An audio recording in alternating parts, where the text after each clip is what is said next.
Stadium. Please, a rousing applause for Mr. Jee Say.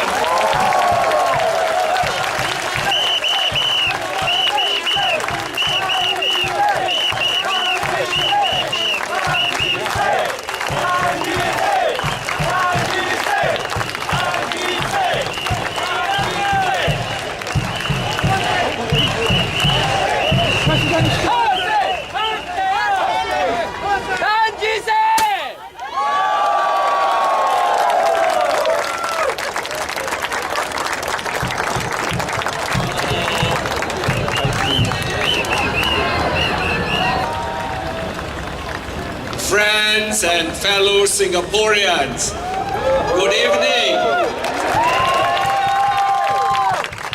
Thank you very much for coming out to hear me and my guest speakers. Tonight is the one night I am permitted to hold this mass rally to talk to you in person. I shall use this opportunity to explain to you why I seek this office of the President and what I intend to achieve on your behalf. Tonight, I will walk with you through the history of our past presidents. We must know where we came from, and only then will we know where we are heading. Our first president was Encik Yusof bin Ishak. He was a good president who fought for the independence of Singapore. He was a ceremonial president, a man of the people, and a freedom fighter. When he died, he was given a state funeral and buried at Kranji State Cemetery. Our second president was Dr. Benjamin Sheares, a much respected ceremonial president and an eminent doctor. The Sheares Bridge is named for him. He was a very popular president and cared deeply for the people, but unfortunately, he died rather early. Our third president was Mr. Devan Nair, another freedom fighter who was jailed by the colonial government and set free in 1959 when the PAP took power. He worked hard for the people and launched the NTUC. As a trade unionist, he was a street fighter. And when he was elevated to the presidency, he continued to speak up for various causes. And this was where he overstepped his ceremonial role. He was then labeled an alcoholic and removed from office. Mr. Wee Kim Wee succeeded Mr. Devan Nair as a journalist and diplomat with no political base. He nevertheless succeeded in becoming the people's president. Our first elected president was Mr. Ong Teng Cheong, former DPM, who took the custodial role of the presidency very seriously.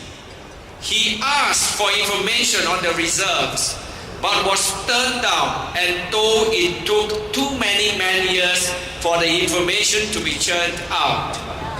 Why did they not just use more men to process the information?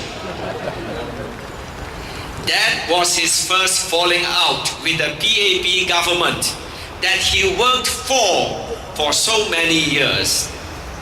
When he died of cancer, he was not accorded a state funeral.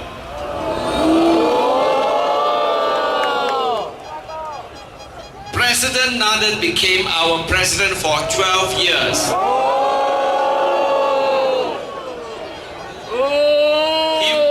He was the only candidate in both presidential elections and walked in with our contest due to the decision of the Presidential Elections Committee. As an ex-civil servant without a political base, he fulfilled the role of a ceremonial president, but lightly exercised his custodial powers vis-a-vis the reserves and key appointments in specified state organizations.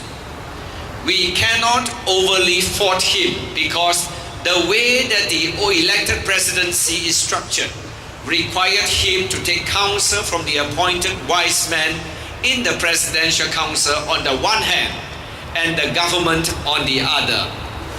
If he disagrees with their advice, his veto will have to go to the government, and the latter can overturn his veto by a 2/3 vote in Parliament. In the past, the President was appointed by the Prime Minister, but 20 years ago, the Constitution was amended to enable the people to elect the President directly. This was a fundamental change. The purpose of direct election is to give moral authority to the President to perform his duty of providing checks and balances on the government. 5 key areas are specified in the Constitution: national reserves, key appointments, detentions under the Internal Security Act, investigations by the Corrupt Practices Investigation Bureau, and restraining orders in connection with the maintenance of religious harmony. The President has the power of veto over the government in these 5 areas. All 5 areas are important, but I will focus for my discussion on the first 2 to show how they affect the day-to-day life of Singaporeans.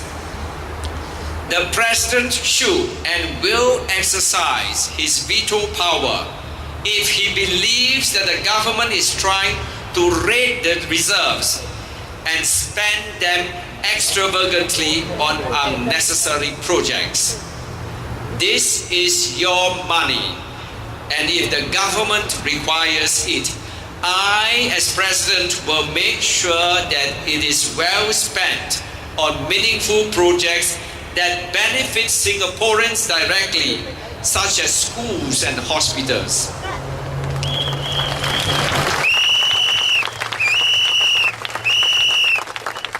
On key appointments, I will scrutinize the background and track record of all government appointees who come before me for confirmation.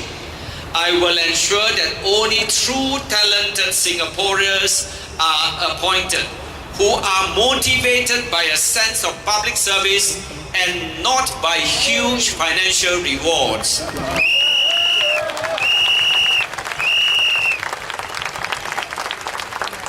Reappointments will also be subject to the same scrutiny.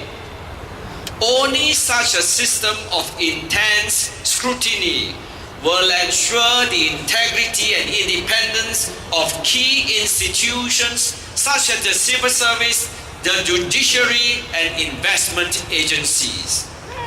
Singaporeans deserve this as their daily lives and savings are at stake.